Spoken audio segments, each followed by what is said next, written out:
Hey, I'm in New York City, and it feels like we're in the prequel to The Walking Dead. So I figured I'd give you an update before we all turn into zombies. And the last time I did a video, I was doing a preview of some gear that I was intending to use last summer, backpacking. I was living in California, the foothills of Sequoia National Park. Life was really good at the time, no complaints.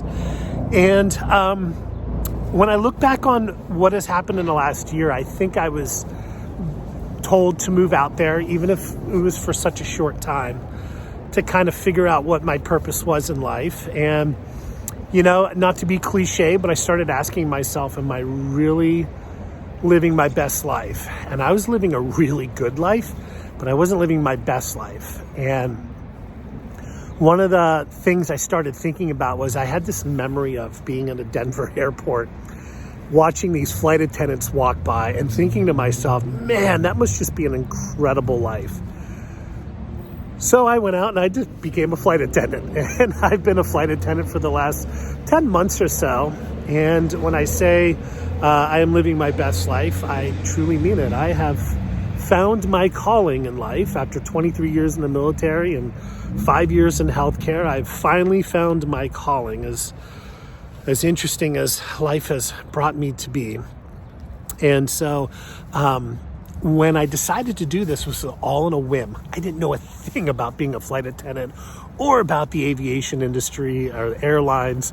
And so I've just been kind of learning as I go along. And I first joined with a regional airline, and I was based out in Seattle. And that is when I realized I absolutely love this job. I remember looking out the window at Mount Rainier on a morning sunrise and thinking, this is the greatest job in the world. And regional airlines can be real volatile. You know, one year this airline is here, next year they're defunct. And so I wanted some stability. And so I applied to some main lines, and long story short, I ended up getting picked up. I finished training, and now I'm based out in New York City with a major airline. Now, the downside to this is I got based here right as the pandemic started. And so I flew a little bit, and then because I'm junior, I haven't been flying as much, hence the beard and the long hair. Generally, in this line of work, you're very well maintained and well coiffed and groomed. And but since I haven't been flying, I've been letting things kind of grow out. So anyways, where is this channel going? Well, when I became a flight attendant, I sold everything. And as far as backpacking equipment, I sold everything but my backpack, my headlamp, and my pillow. So I have to rebuy everything. And so think about doing a series on that. My focus isn't so much on ultralight backpacking anymore. I'm really just someone that's just going to be able to get out for 2 to 3 days at a time. And so my gear is going to reflect that kind of the weekend backpacker or the, 2 or 3 times a year backpacker. Although I intend on getting out once or twice a month once this pandemic ends. So I think I'm going to be, doing some video series geared towards that. A couple of my friends have actually said, hey, you should do a YouTube vlog about being a flight attendant. And I actually gave that some thought. But the problem is I've been watching flight attendant vlogs, and they're really not that interesting. And I say that because we have such strict social media policies that you can't show what you're doing, on a boarded aircraft with passengers, and a lot of the exciting things you can't take videos of. So a lot of these vlogs are just people talking in their hotel rooms on their layover. And to me, that's not really that exciting. But what I have thought about doing was doing some things regarding traveling, like the luggage I use, how I pack for a trip, things that somebody could just click on my channel and get some points out of without having being a flight attendant. So you might see some videos with that aspect mixed in with some backpacking videos. So if you'd like to see my flight attendant's adventures, though, I am very active on Instagram.